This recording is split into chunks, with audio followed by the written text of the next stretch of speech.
Hi, this is Brad Constantine, and this is a podcast recording of the Old Testament. Although this is not an official recording of the Church of Jesus Christ of Latter-day Saints, every effort's been made to be as doctrinally accurate as possible. I'll be using for the text the Joseph Smith translation of the Old Testament, along with many commentaries from general authorities of the Church, BYU professors, Bible scholars, and others.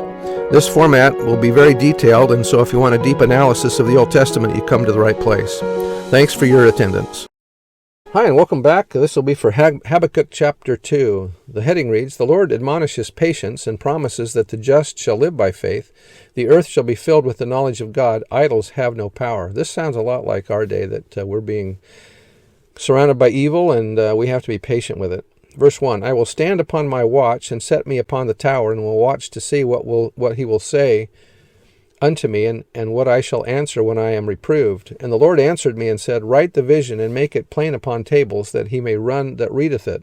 For the vision is yet for an appointed time, but at the end it shall speak and not lie. Though it tarry, wait for it, because it will surely come, it will not tarry. Behold, his soul which is lifted up is not upright in him, but the just shall live by his faith." That's in the Hebrew, they will live faithfulness or steadfastness. Sperry wrote that this verse is one of the great passages of the Old Testament. It means essentially this: there is a moral and spiritual distinction between the Chaldeans and the people of Judah. The Chaldeans, puffed up and arrogant, priding themselves in their wealth and power, and deceptive in their dealings with other nations, do not possess the moral and spiritual elements which alone can ensure permanence and stability. The people of the Lord, on the other hand, should possess moral integrity, fidelity, and spiritual insight, which ensure for them a future. The future belongs to the righteous. When the prophet says that the righteous shall live by his faith, more accurately, faithfulness, he implies permanency.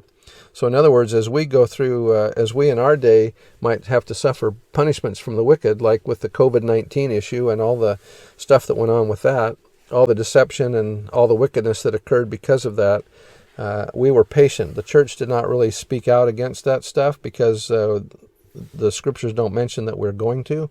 But anyway, that's our patience was required, and that's what's going to have to happen here with these people. Verse 5, "Yea, also because he transgresseth by wine, he is a proud man, neither keepeth at home, who enlargeth his desire as hell, and is as death, and cannot be satisfied, but gathereth unto him all nations, and heapeth unto him all people.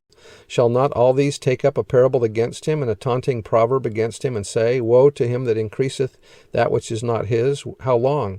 And to him that ladeth himself with thick clay.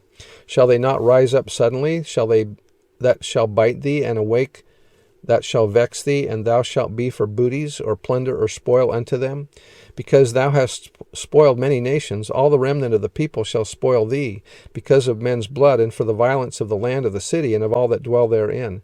Woe to him that coveteth an evil covetousness to his house, that he may set his nest on high, that he may be delivered from the power of evil.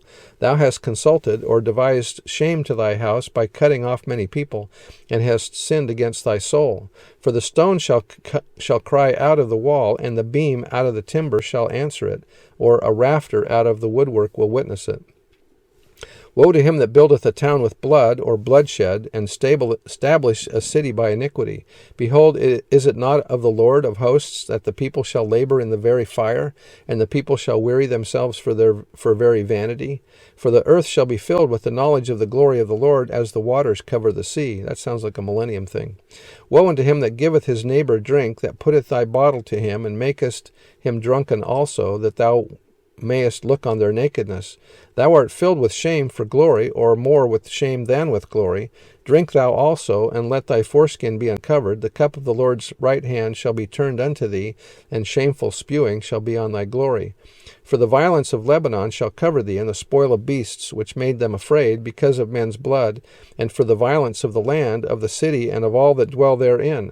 What profiteth the graven image, and with that the maker thereof hath graven it? The molten image, and a teacher of lies, that the maker of his work trusteth therein, to make dumb idols. Woe unto him that saith to the wood, awake to the dumb stone, arise, it shall teach. Behold, it is laid over with gold and silver, and there is no breath at all in the midst of it. But the Lord is in his holy temple. Let all the earth keep silence before him." So that's the end of the chapter, and we'll see you next time. Bye.